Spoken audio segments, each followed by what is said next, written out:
TV show Scout of the Past.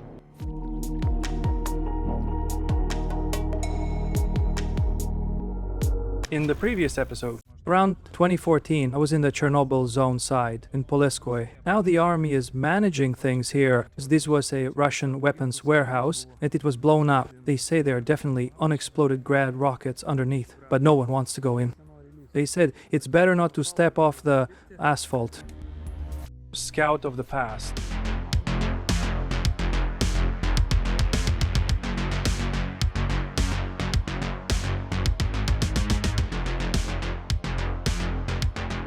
Before the war, self-settler Samasyal lived here. One Russian forcibly took him away. His little house is now empty. They said it's been checked. We can go inside freely to look, so I'll go inside to have a look. Samasyal self-settlers are people who stayed to live voluntarily in the Chernobyl zone. Another little house, Shevchenko Street. The windows are broken out. Samasyal lived here too.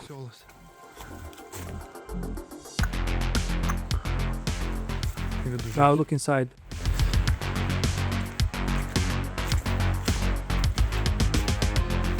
Car numbers. Some souvenirs are hung up here.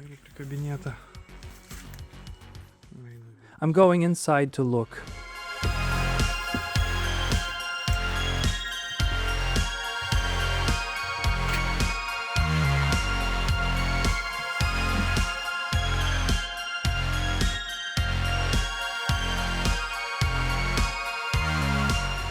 Nothing's left. Everything's broken. Everything is stolen.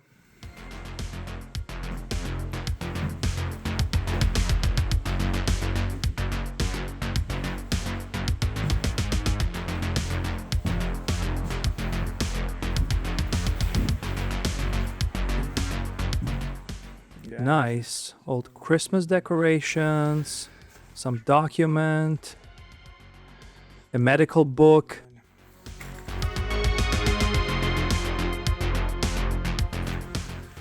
Another house.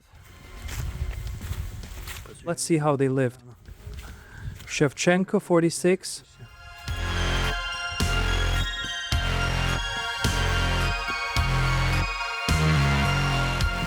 Handmade knife.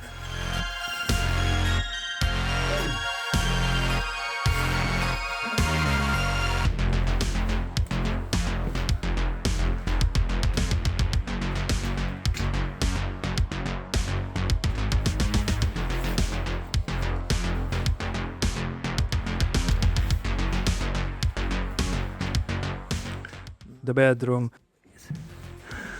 Old beds.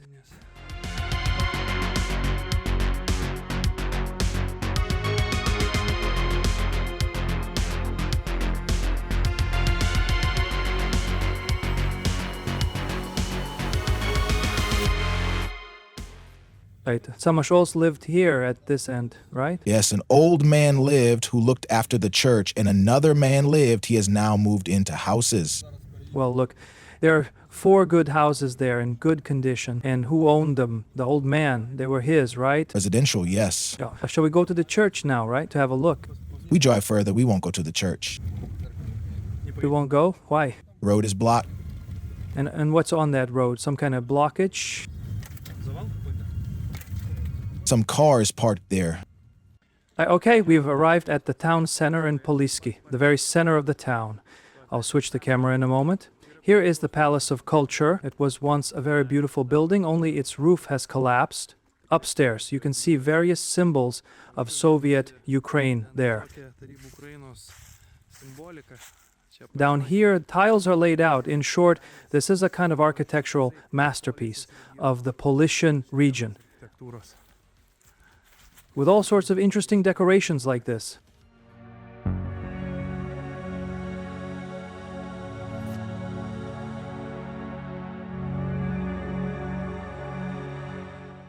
And here's a large shop. And there's a letter written by the residents. Before the Soviet Union, this town was called Kabne. It was a Jewish settlement here. Later it was renamed Kabnoye once the Soviet Union took over, and then it was simply renamed Poliske, or also called Polesskoye. Mainly Jews lived here. Did you read what's written here? Yes, you were. Can you read it, because I somehow can't make out the writing? Landlords Judas, you traded your blessed native land for Chernobyl reservations in a foreign land. Jews, you exchange your wonderful land for a Chernobyl reservation in a foreign land. The gardens bloom even without you, but the graves of your relatives will not forgive your betrayal.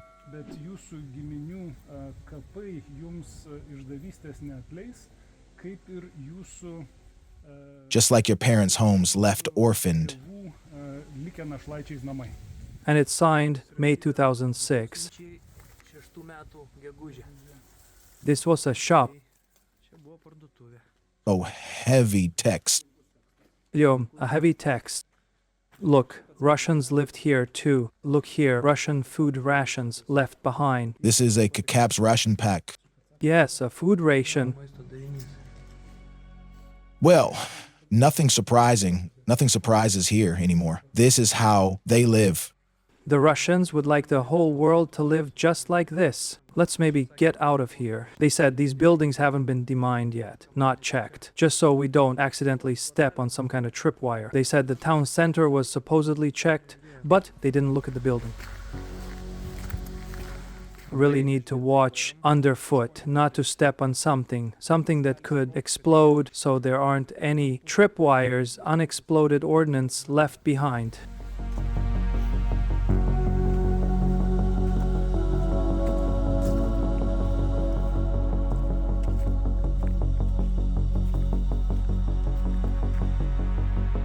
Said the most important thing is don't touch anything, no matter what it is. Even a cardboard Rushenfat container, combined fodder. Don't even kick it with your foot, because something might be placed under that box, something might be put inside the box might be placed there deliberately. We are probably among the first civilians to enter Poliske here with a military escort, so everything here is still left just like this.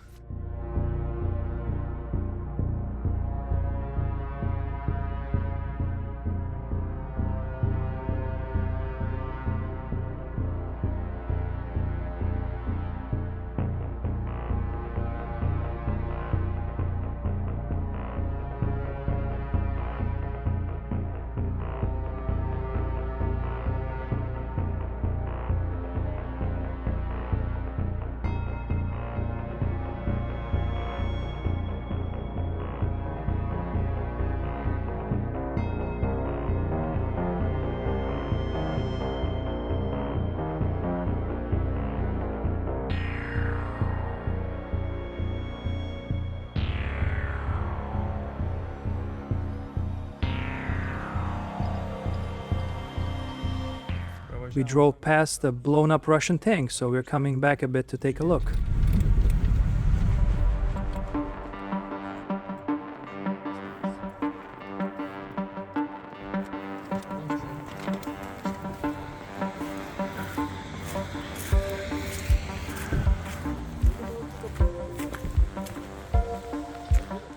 Sign, caution, mines strictly forbidden to enter. And there's the tank.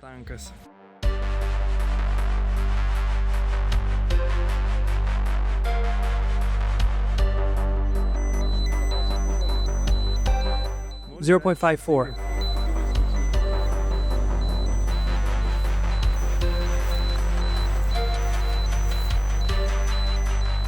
Radiation is 0.45 sieverts.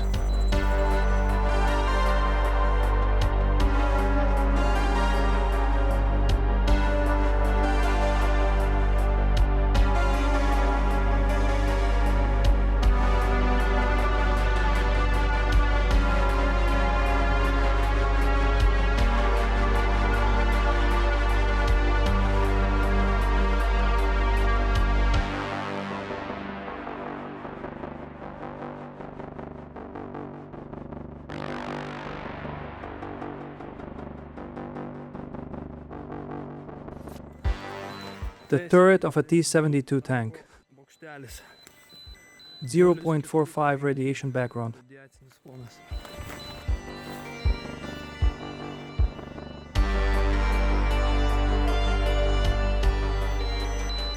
Damn, this tank is radioactive. 0.9, it's bad.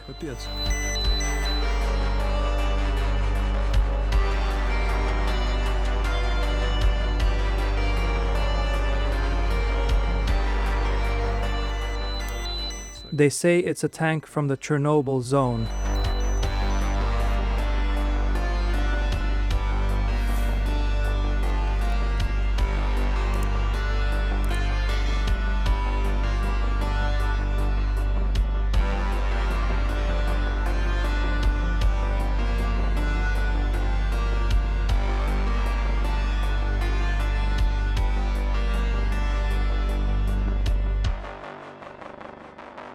Coming up next, we are going to test the armor plates.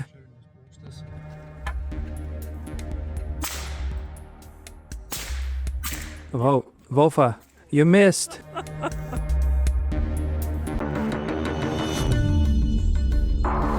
Scout of the past. 0.65, damn, everything around here is radioactive. The maximum permissible sanitary limit is 0.3, and there, on the tank, it was 0.9. But look there, even the armor is melted away. Here is completely torn apart. Look at the trees. Damaged by such an angle. But thus, here the tree was broken by the explosion. You can see, here it's broken.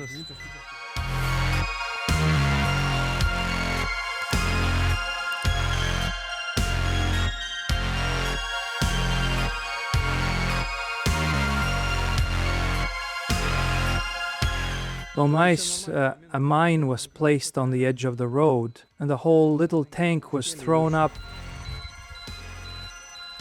Okay. But it's completely torn to pieces, completely to pieces. Wow.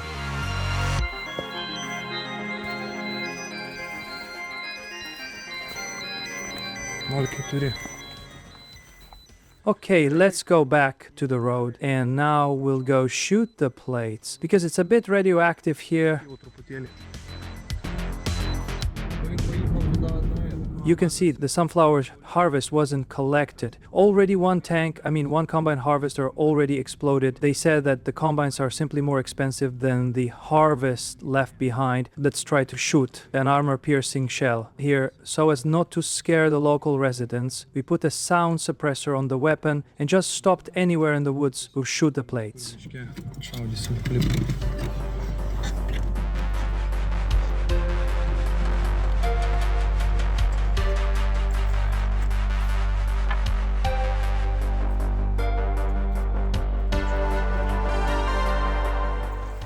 With the sound suppressor, nothing should be heard from the villagers here. Panic shouldn't arise. We have a few experimental plates here. Metal, composite, glued, I don't know exactly. Our specialists made them. Let's see what they can withstand. It's a pity we don't have armor-piercing rounds. I only have ordinary 5.45 military ones, so... well, if it withstands these, it should withstand those too.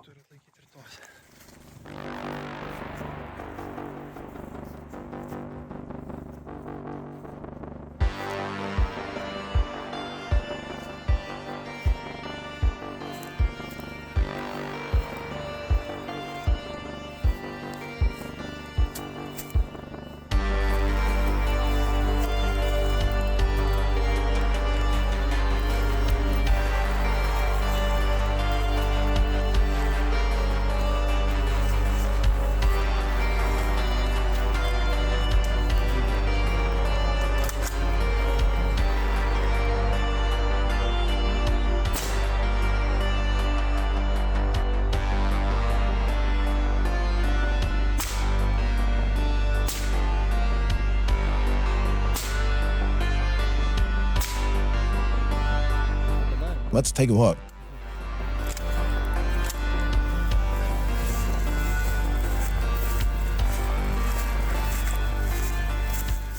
Okay, so the thinnest, lightest one. holds. The second thicker one holds. This, I didn't get this one. And this one holds.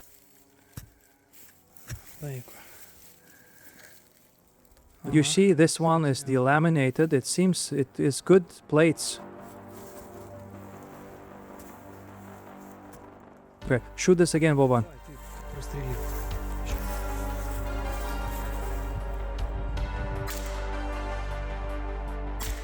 So I see it didn't hit the target. Aim it higher. Didn't hit again. Try once more. You missed.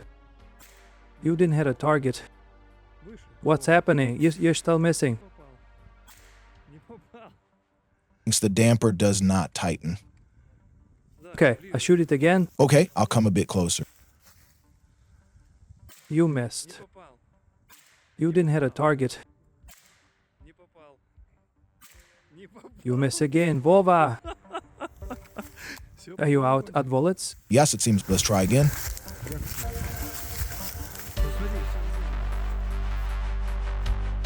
Look, it holds.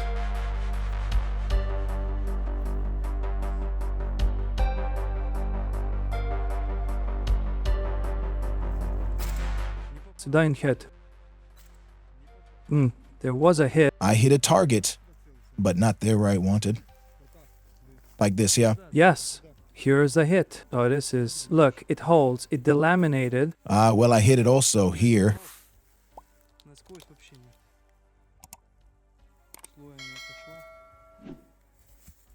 1, 2, 3, 4, 5 hits. So, this suppressor needs to be thrown away. Yes, it's a piece of crap.